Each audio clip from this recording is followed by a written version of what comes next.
함께 찬양 드리면서 구시 기도회를 시작하겠습니다.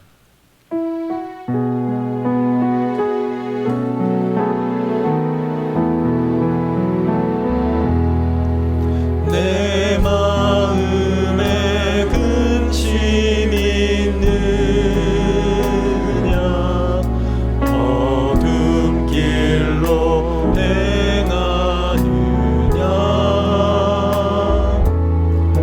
우리 주 예수 바라봄으로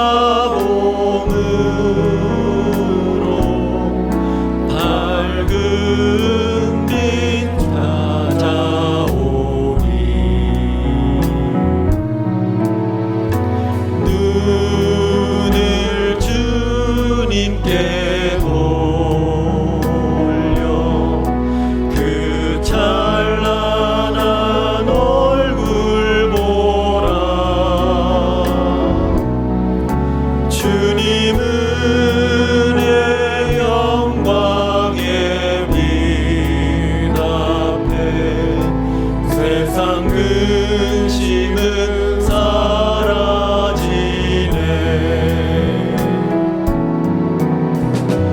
눈을 주님께 돌려 그 찬란한 얼굴 보라. 주님은 내 영광의 빛 앞에 세상 근심은 사라지네.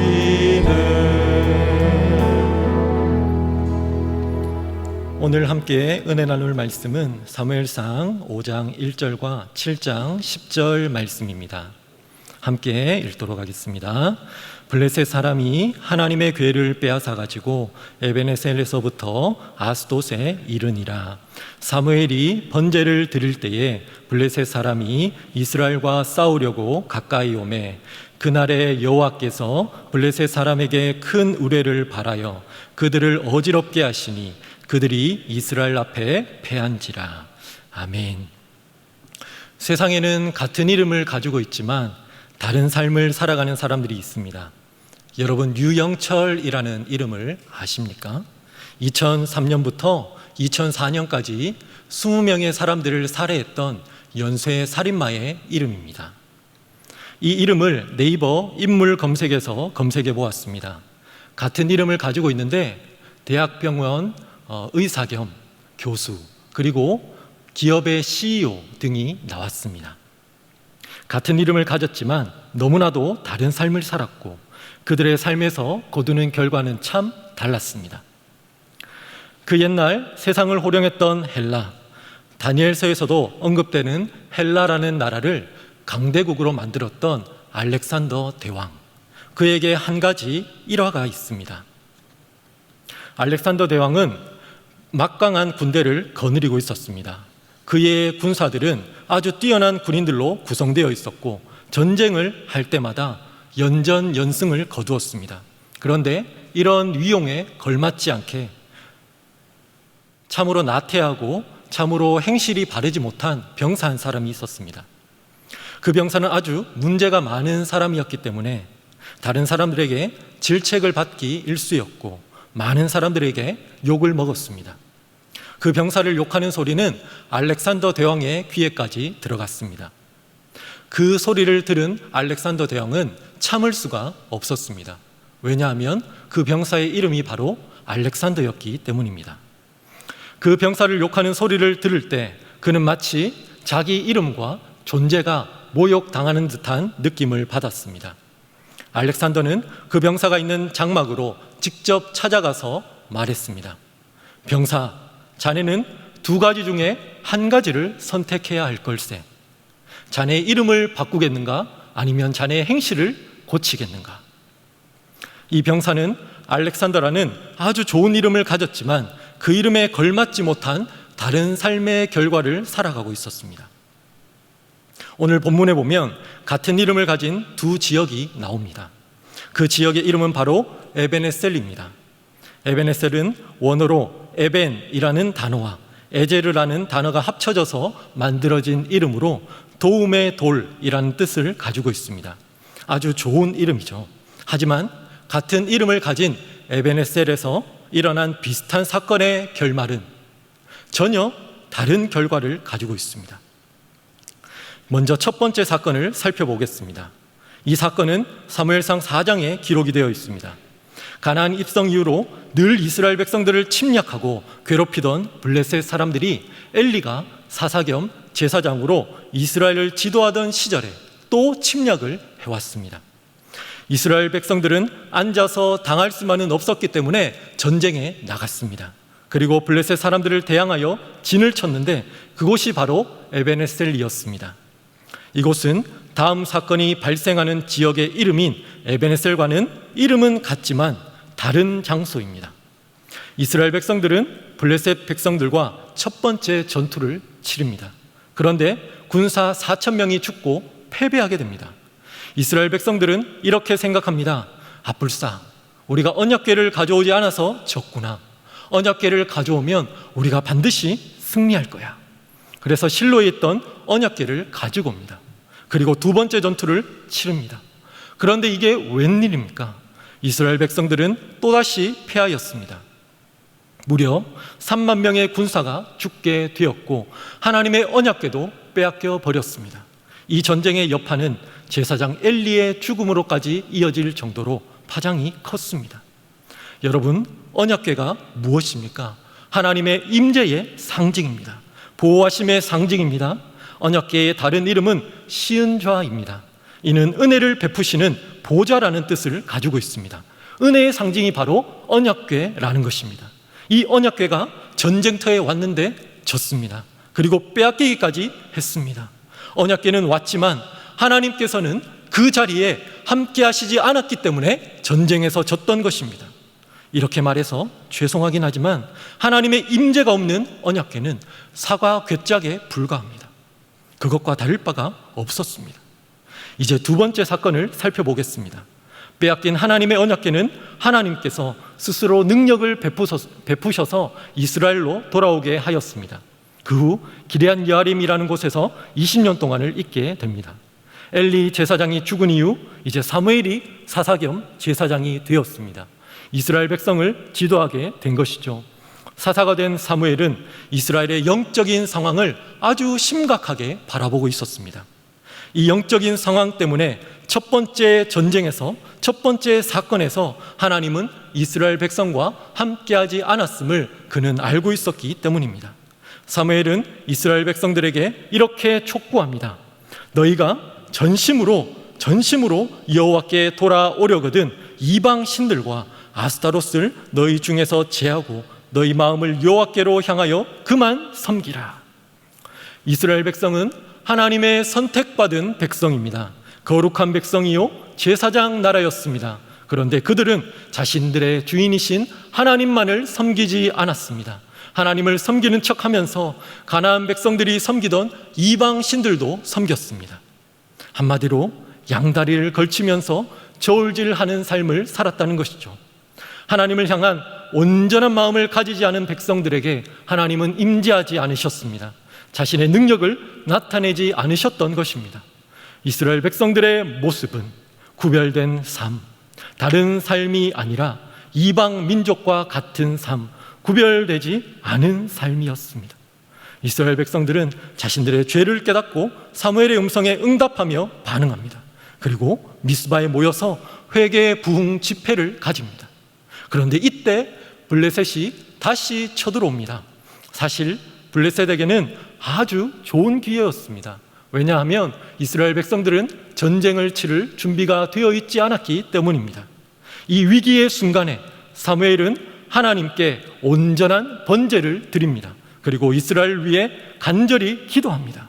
번제를 드리는 그 순간 하나님께서는 큰 우레를 발하여 블레셋 사람들을 어지럽게 하셨습니다. 그리고 이스라엘 백성들 앞에서 패하게 하셨습니다. 이스라엘은 큰 승리를 거두게 되었습니다. 사무엘은 하나님께서 도우신 은혜를 기억하기 위해 돌을 세워서 쌓고 이름을 짓습니다.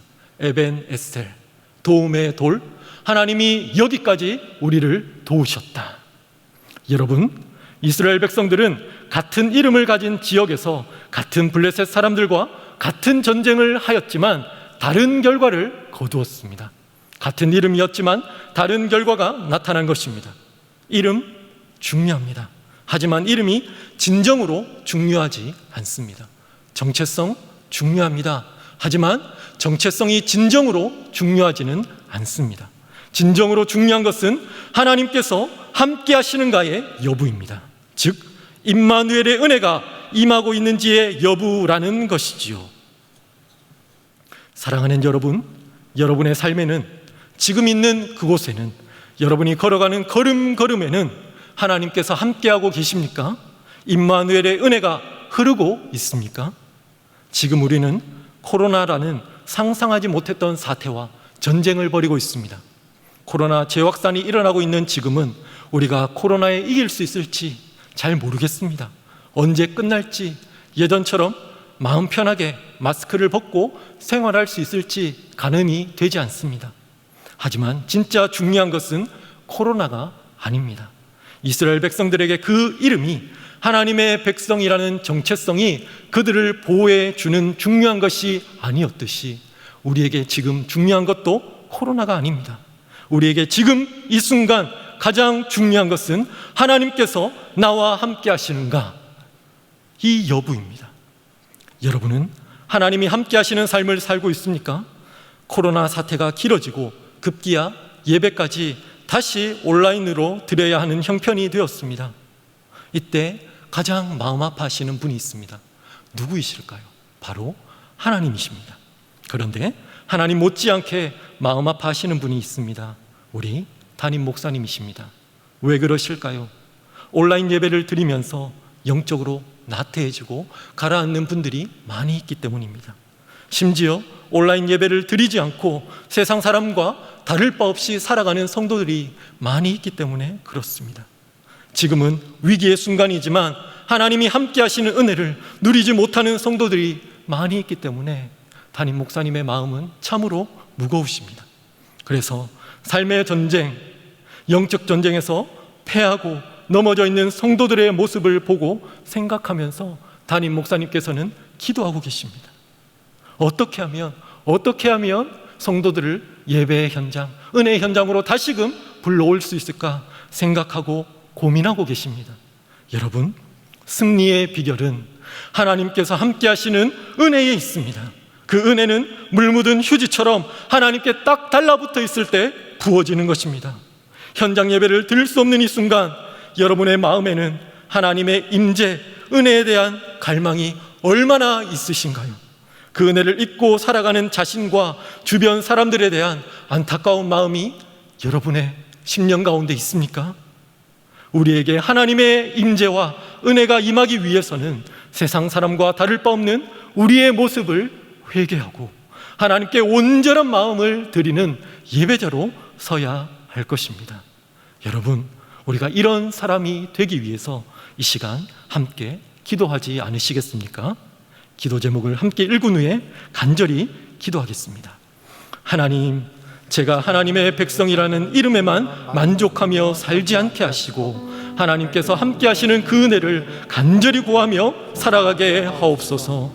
코로나라는 위기의 시대 하나님께서 함께 하시는 은혜로 세상 사람과는 다른 삶을 살게 하시고 하나님의 은혜로 이 위기를 잘 극복하게 하옵소서. 또한 현장 예배가 빨리 재개될 수 있도록 코로나 사태를 진정시켜 주시고 영적으로 세상 사람들과 다를 바 없을 정도로 힘들어진 성도들도 있는데 예배 현장에 나와서 은혜를 받고 누리고 회복되는 그날이 속히 오게 하옵소서. 주여, 우리를 긍휼히 여기시고 은혜를 베풀어 주옵소서. 함께 기도하겠습니다.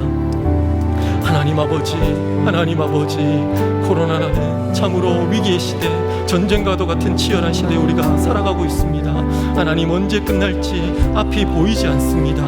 그러나 하나님 아버지, 이 위기의 시대 가운데에도 하나님께서 나와 함께 하시는 그 임마누엘의 은혜를 간절히 구하면서 살아가는 우리가 되게 하여 주시옵소서. 하나님께서 함께 하시는 은혜로 세상 사람들과는 다른 삶을 살게 하시고 하나님의 은혜로 이 위기를 잘 극복할 수 있도록 주님께서 우리의 삶을 붙잡아 주시옵소서. 하나님 아버지, 또한 현장 예배가 빨리 재개될 수 있도록 이 사태를 진정시켜 주시고, 하나님 영적으로 세상 사람들과 다를 바 없을 정도로 힘들어진 많은 성도들을 하나님 예배 현장, 은혜 현장으로 불러주심으로 말미암아 회복되는 그날이 속히 오게 하여 주시옵소서. 주여 우리를 긍휼히 여겨 주옵소서. 은혜를 베풀어 주시옵소서. 우리를 도와 주시옵소서. 우리와 함께 하시는 하나님 아버지, 코로나라는 전쟁과도 같은 위기의 시대를 계속해서 살아가고 있습니다. 이 시기에 중요한 것은 우리가 가진 어떠한 것들이 아니라 우리가 가진 하나님의 백성이라는 이름만이 아니라 하나님께서 함께 하시는 임재의 여부임을 기억합니다. 현장 예배 드리기 어려운 지금 이 시점에 우리 교회의 모든 성도들을 영육간에 지켜주시고 보호하여 주시기를 원합니다. 무엇보다 현장 예배가 빨리 재개될 수 있는 여건을 열어주셔서 그 예배를 통해 회복되고 소성케 될 수 있도록 은혜를 베풀어 주시옵소서. 사랑하는 담임 목사님, 이 어려운 시기에 교회를 위해 하시는 모든 결정과 행동들이 교회와 성도들을 세우는 최선이 되게 하시고 늘 영육간에 강건하고 성령 충만하게 하옵소서. 우리 교회도 어려운 시기에 이 세상에 하나님의 살아계심을 증거하는 빛의 역할을 잘 감당할 수 있도록 은혜 베풀어 주옵소서. 주님 도와 주옵소서. 주님 은혜를 베풀어 주옵소서. 주님의 임재와 은혜와 도우심을 간절히 소망합니다. 우리 구주 예수 그리스도의 이름으로 기도드립니다. 아멘. 계속해서 개인 기도하시고 예배를 마무리해 주시기 바랍니다.